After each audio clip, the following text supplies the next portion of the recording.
Hey you all, Farmer Jesse here. Earlier this year, my partner in no-till growers, Jackson Roulette, who is also the host of the Collaborative Farming Podcast, took a trip out west with his family, and while they were out there, they visited a handful of really amazing farms and got some great footage for us. And one such farm was the Treehouse Farm Collective in Colorado. This is a piece of land where 3 separate farms actually operate.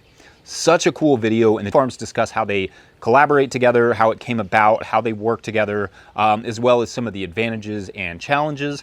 One note before we get started is that this video was paid for in part by a grant from Southern SARE and also made possible, like all of our work, through the enduring support of our Patreon members at patreon.com/no-till-growers. Okay, let's do it.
Customer pickup. Oh, I'm so glad. All right, you ready? Yeah. I'm Helen Skiba, and I run Artemis Flower Farm along with my partner Nelson. I'm really passionate. I grow flowers, so that's what I'm passionate about. So that's what I do, and flowers bring people so much joy. So it's really a privilege to be able to grow that for people and give them joy. Well, I'm Nelson Esseveld, and I run Artemis Flower Farm with Helen, and so we've been doing that for the last few years now here, and we just recently rebranded, so that was super fun. Yeah, I've just been kind of in the background formulating, helping figure out like what's going to be the best way to market our products and get it out to the community. So, and then when I have time, I help out on the farm and do some labor.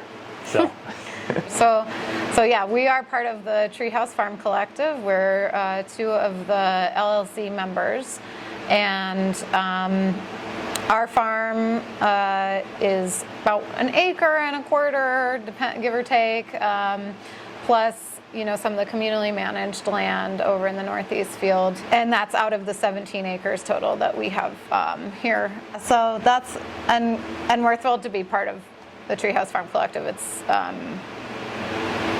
just this huge opportunity that wasn't actually something that I had considered before. We thought we were going to buy a property, and I am very independent, and I'm very, I want to do things my way, and so like farming with other people wasn't ever something that actually crossed my mind until this opportunity came along, and it made sense for us. Hi, so my name is Melissa Ogilvie, and this is my partner, Cody Jabala. We run Speedwell Farm and Gardens, which is located at the Treehouse Farm Collective, where we farm collectively with 3 other businesses, Artemis Flower Farm and the Jolly Radish Farm. The property that we lease is 17 acres. but Cody and I farm on about 1.25 acres. We do diverse vegetables, and we sell to restaurants and through our CSA program. We have an irrigation pond that sends water to 6 different irrigated parcels. Those parcels have been divided north and south into each different operation, each one coming in between 1.5 acres and 2 acres. Each one of those parcels is solely operated by a specific business.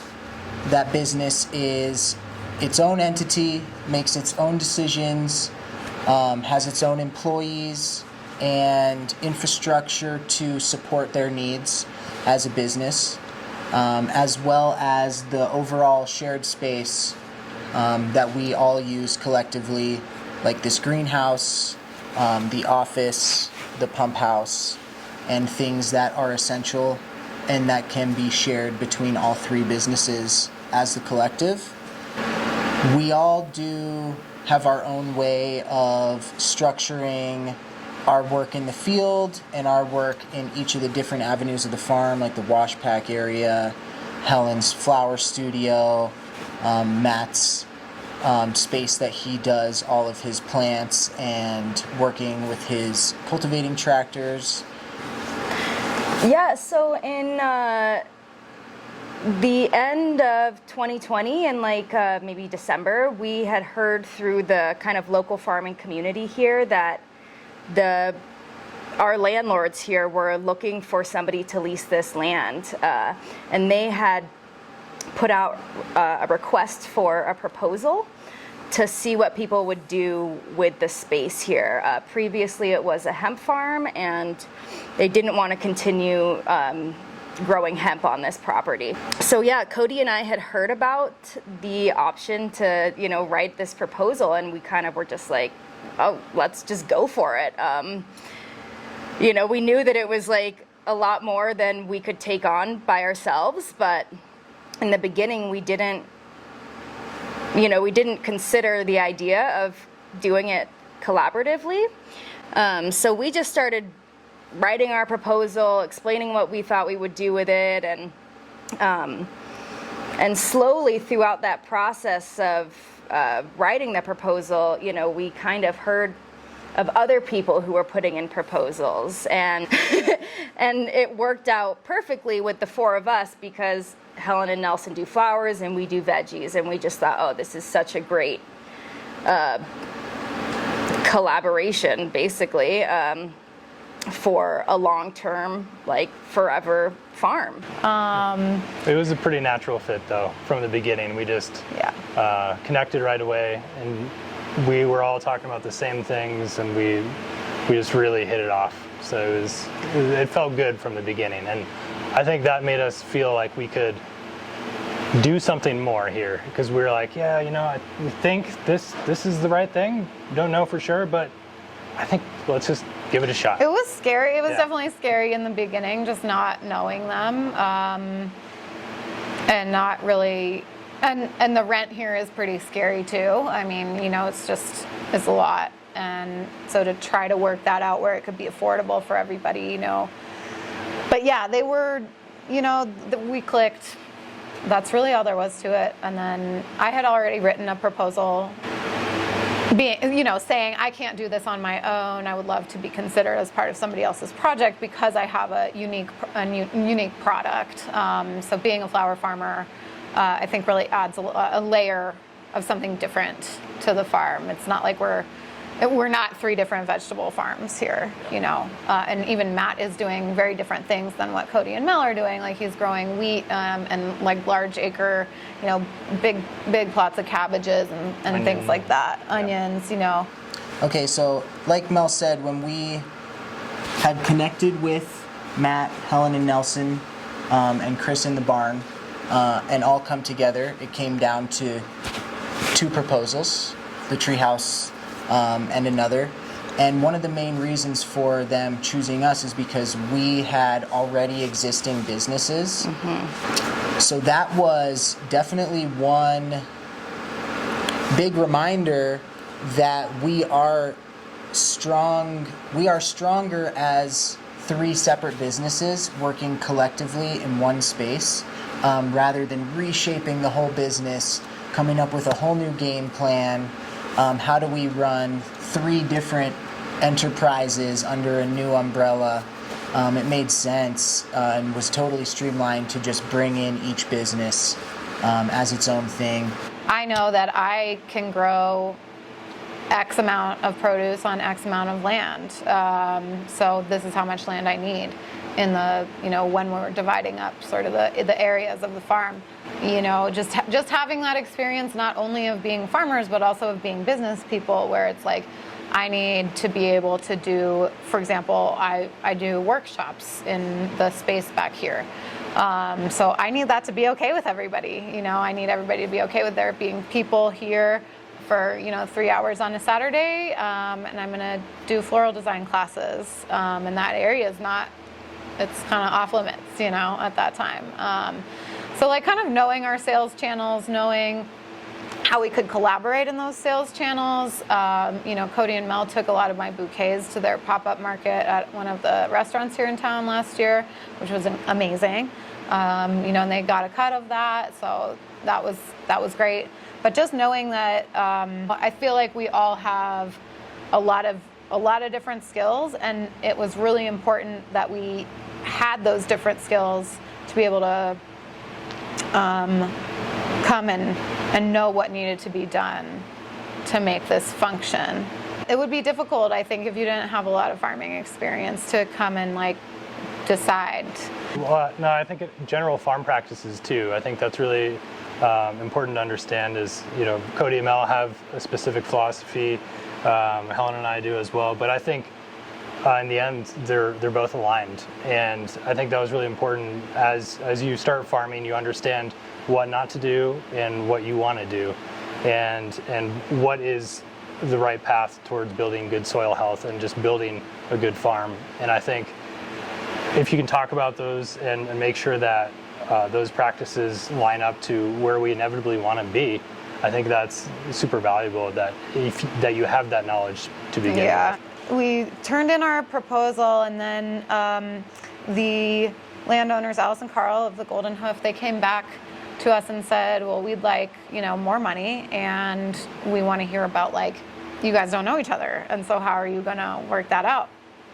So actually, I think we really bonded among, all of us while we were revising the proposal, and saying, here are sort of our governing rules.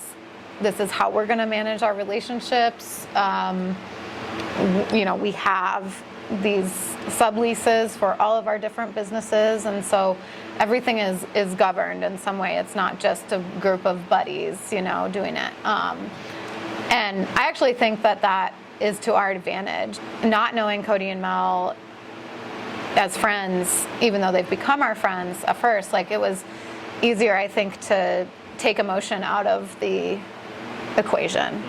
But it was also kind of odd though, because every time that we were talking about doing these revisions for the proposal, we were always aligned, and we all just and I think that's because our values are really similar. We all want to take care of the place where we are. We want to take care of our home, and we all are committed to practicing soil health principles, and just to growing in a responsible way, whether that's limiting the amount of waste that we have on the farm, or limiting the amount of inputs, or just being as self-sufficient as possible. And that's actually easier with different operations because of that synergy. We like to be able to make our own decisions, and we just know that, we work incredibly well together and are able to just communicate and bounce ideas off of each other. And it can be difficult to get that relationship going with anybody. It's just we've just worked together for so many years that while starting this big new project, to reshape our entire business plan was just not really an option for us. And that goes for Helen as well. I know, I think that's something that's really similar about us is we both like to make our own decisions and like have that autonomy. You know, and you mentioned this in the podcast, but just like our ability to have autonomy over our own space, do our own thing all the time, but also have so much support from other farmers who are right here in the same place. Like, it's just kind of wonderful. Yeah, let's say you've got 3 groups of people, 3 different friends, you know, just like in our instance, who each have their own business or their own hobby and their own way of doing things. It just makes it so approachable to be able to see the land as the shared resource and the businesses as an individual avenue for supporting each of the groups of people. Allows us some autonomy to be able to make these life choices that that we need, or any couple or person would need to support themselves financially and like physically and mentally while doing all this stuff. Yeah. You know, I think it also, seeing the property as the shared space allows for everyone to have a stake in the property as a whole, as well as their own individual business. So one really fun thing is, you know, outside of everyone doing their daily grind and getting their produce and their products to market, is coming together and really game planning on what the bigger picture for the property is in the collective sense. Because you kind of have to separate the 2 worlds into the business side and the 3 of those, and then the collective side as this one whole family. And it's really fun, you know, after a day of work or a week of work and everyone's got their head down in their own field, to come together and say, oh man, you know, I really have a great vision for the south area of the field or the pond, like, yeah, let's build a dock, or these things that just tend to evolve from being in a community. I definitely feel that it can be very isolating. It can get pretty tedious and daunting sometimes just doing the things, but having this community aspect where we can break away and then come together as a new group of people with new ideas.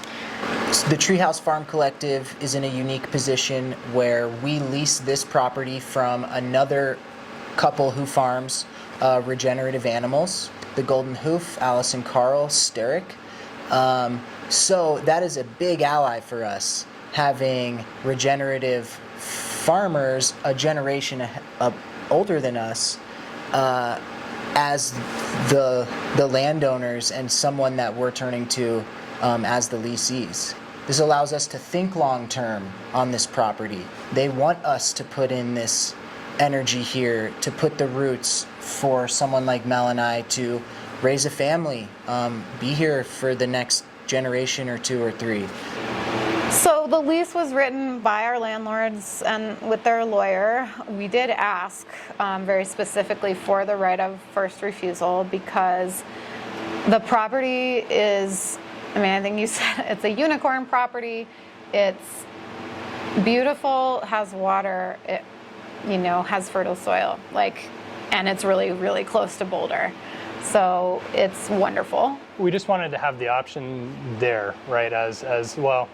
If we can make this work and everything's going as smooth as we hoped it would, then great. Let's try to get that in motion and at least be able to put an offer on the table if it ever came about. So that and just in case anybody doesn't know, right of first refusal means that they have to offer it to us first before they sell it to another buyer.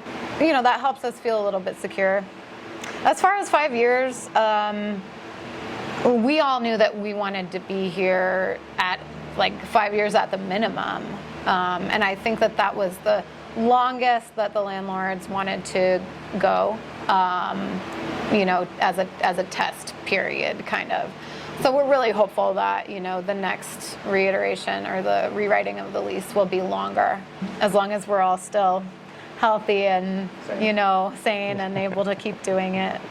we wrote our subleases for each other in collaboration with each other. So kind of very, very closely talking about like what feels affordable to you, how can I help, you know, and then what can we get from the folks that are subleasing some of the other spaces, like the people in the big metal barn. We have folks that are just getting started that feel like they can't, you know, quite, you know, so we have the vermicomposting operation, Icenia LLC, and he's just paying a very small portion of the rent for this season because he's just getting going.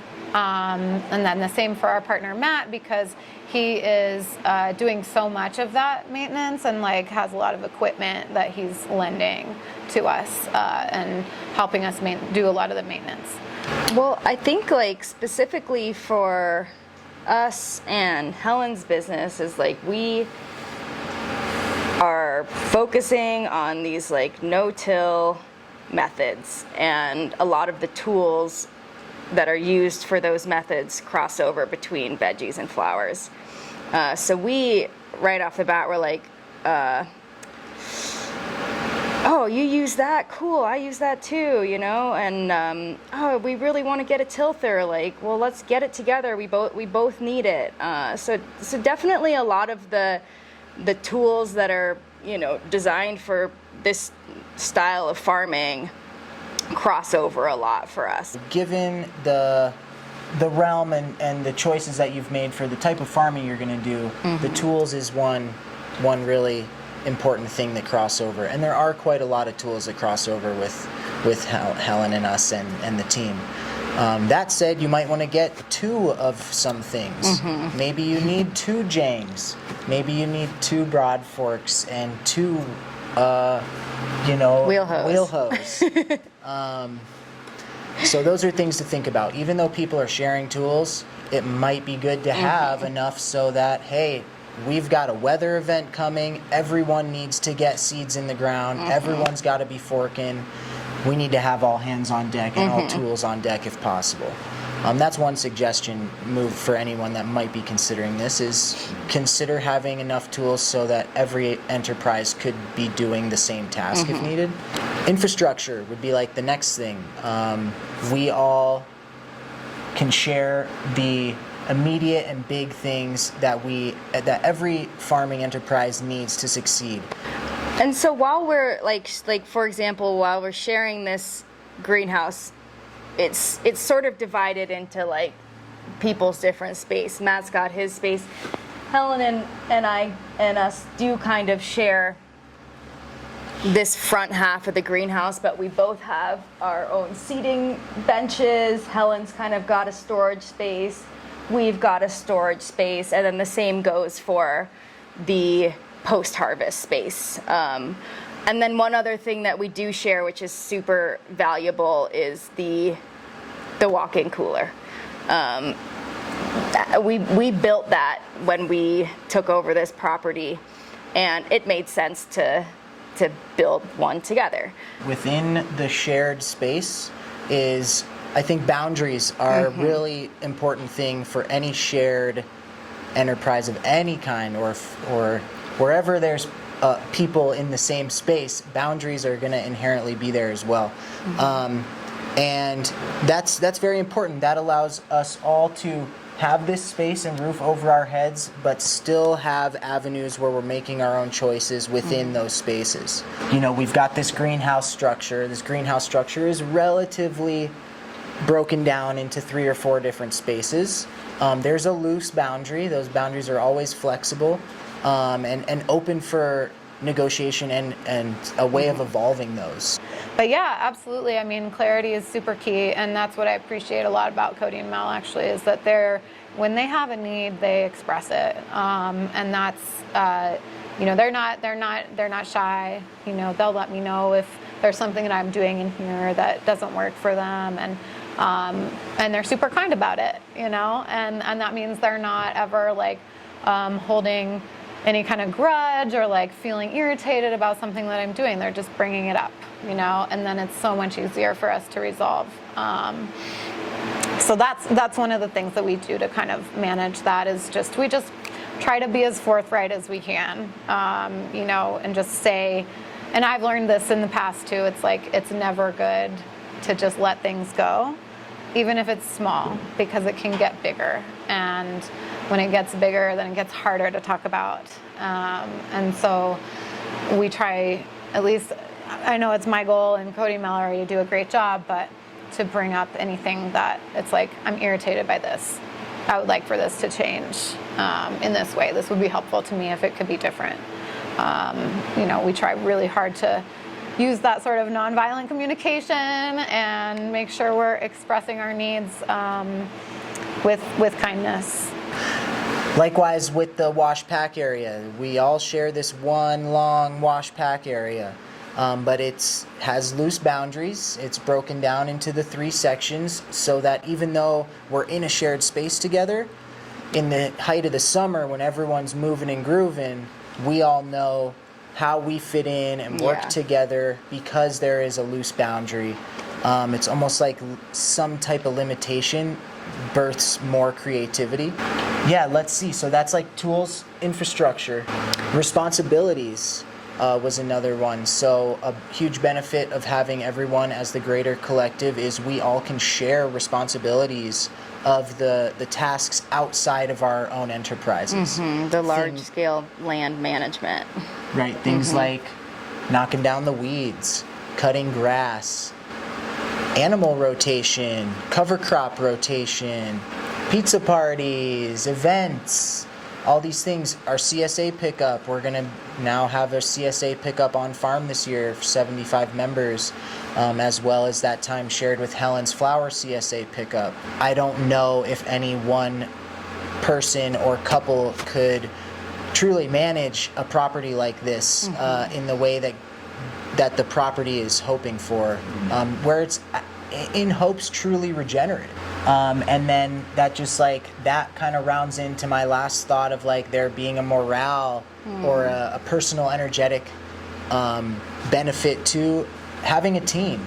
The huge unseen benefit is being able to walk past each other each day and remind Matt planting 10,000 onions in the middle of the field, "You're doing a great job, sir."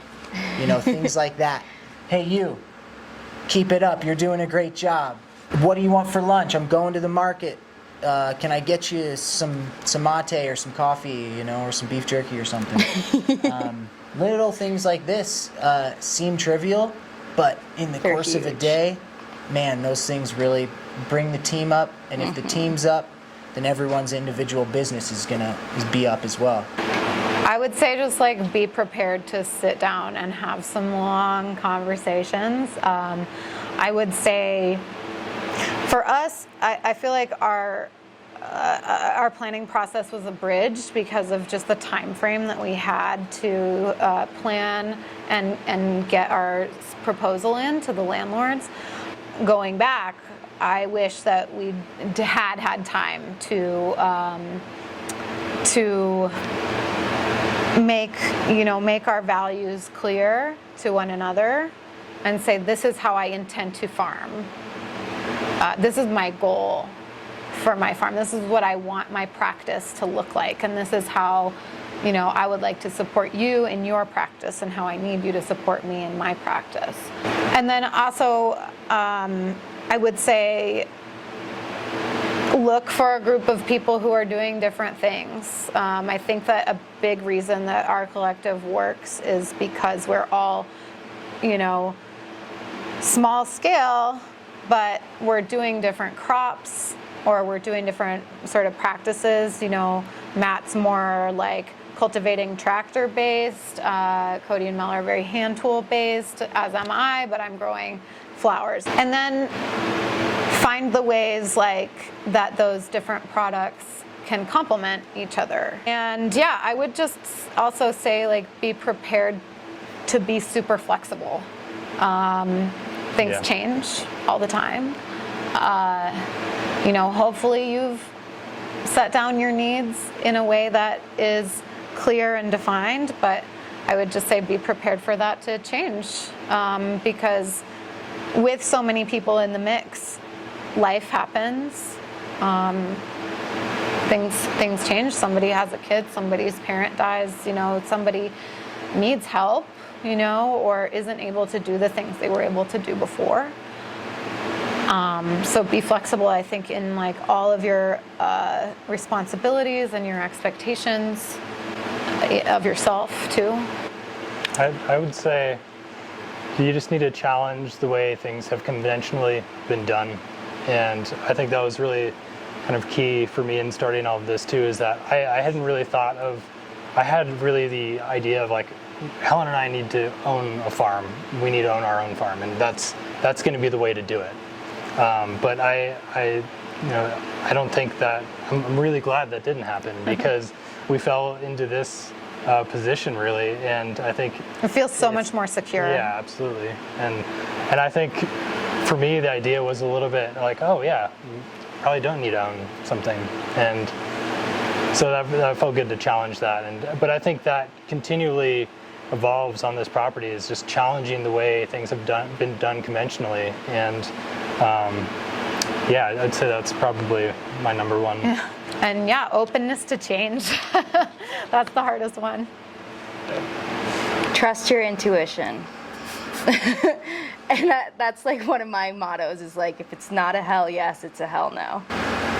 This is where we kind of balance each other, and I actually lean on Mel's intuition quite a lot. And then I kind of come in with a practical scales approach and think, okay, Mel has a good feeling about this. What are the things that practically go into making this work? So I think that advice to someone looking to do something like this or share a property with another group of people is, first off, step one, maybe trust your intuition a bit. Also check and balance that out. Like, if you have a good feeling, what are the things that are leading you to this? What are the things that are giving you an initial red flag? Are those things giving you a red flag able to be worked out over time, or are they solid? Like, I'm a forever red flag. Meeting the people that you're considering sharing space with and having an extended couple of meetings and interactions, maybe get to know them for a month. Talk shop in the form of farming, talk shop in the form of outside of work life. I think you're going to want to make sure that your farming practices are in alignment with your other I think that's a big people. one.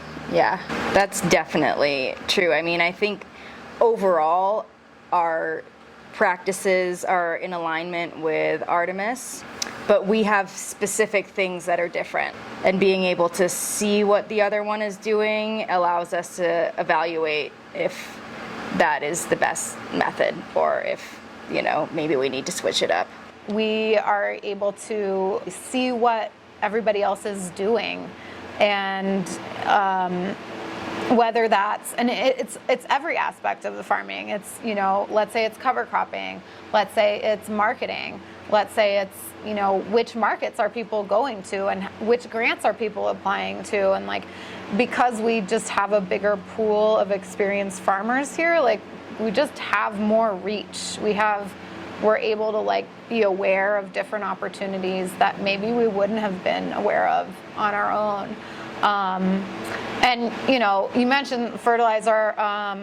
We are also, if we wanted to, we could say, oh, like, we're just going to buy like a whole bunch of this fertilizer, and we'd agree on that and say that'll work for me if it works for you, and then we can buy a whole bunch of it, maybe get a discounted rate, and split that up just like you would on a more communal farm.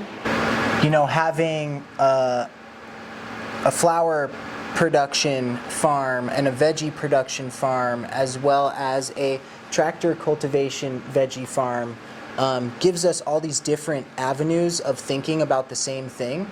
And because we're all approaching the same problem from a different perspective on the shared space, we're able to see each other, hey, I see Helen over here putting down cardboard and wood chipping her pathways.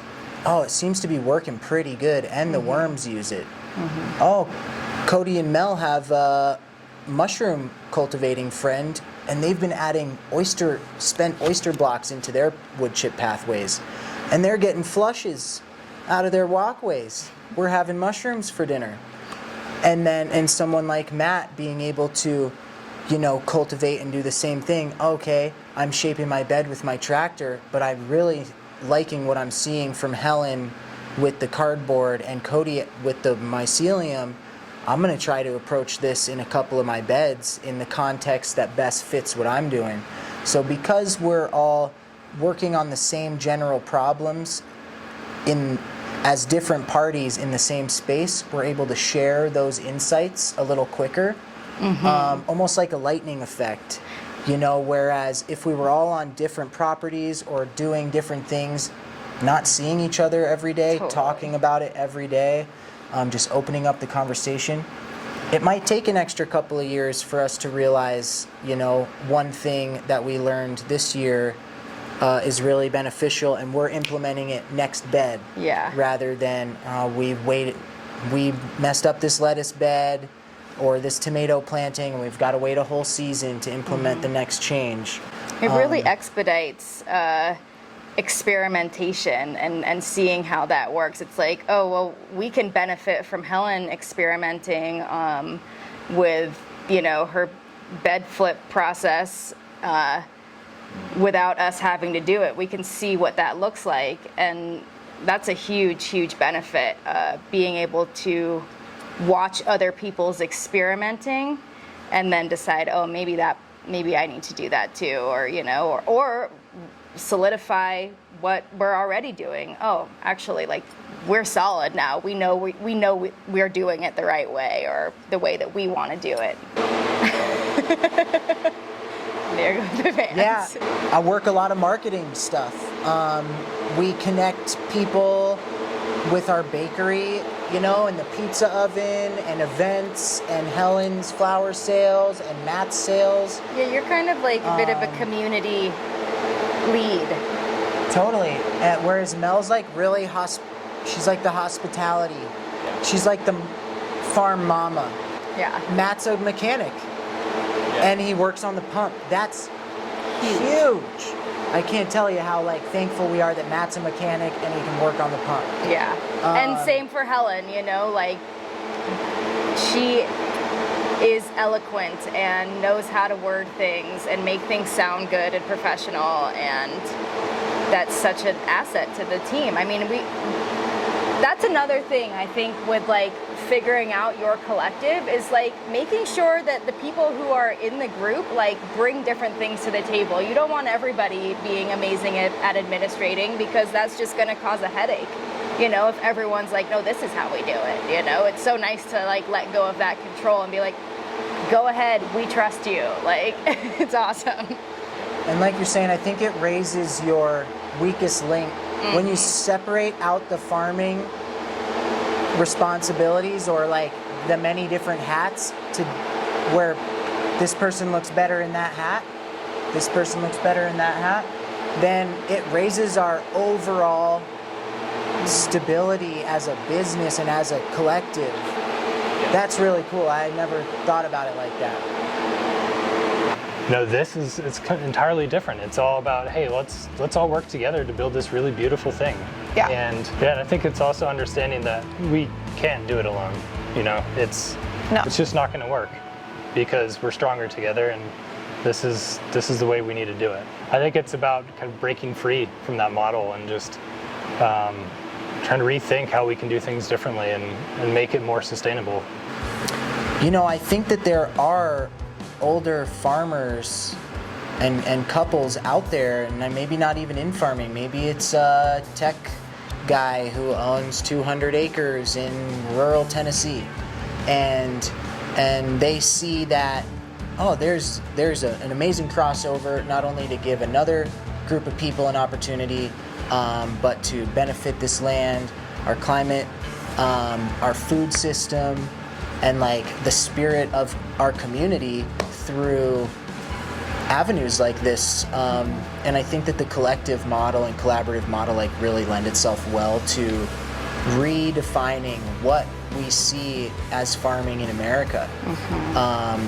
But as as a younger group of people coming into this, and trying to rewrite almost out of necessity what we need to do to be able to do what we love every day and to supply our community with quality food. You know, I think that these opportunities are out there and are going to be more obvious and prevalent as we continue to go into the next 5, 10, 20 years in America. That's all for that. Yes.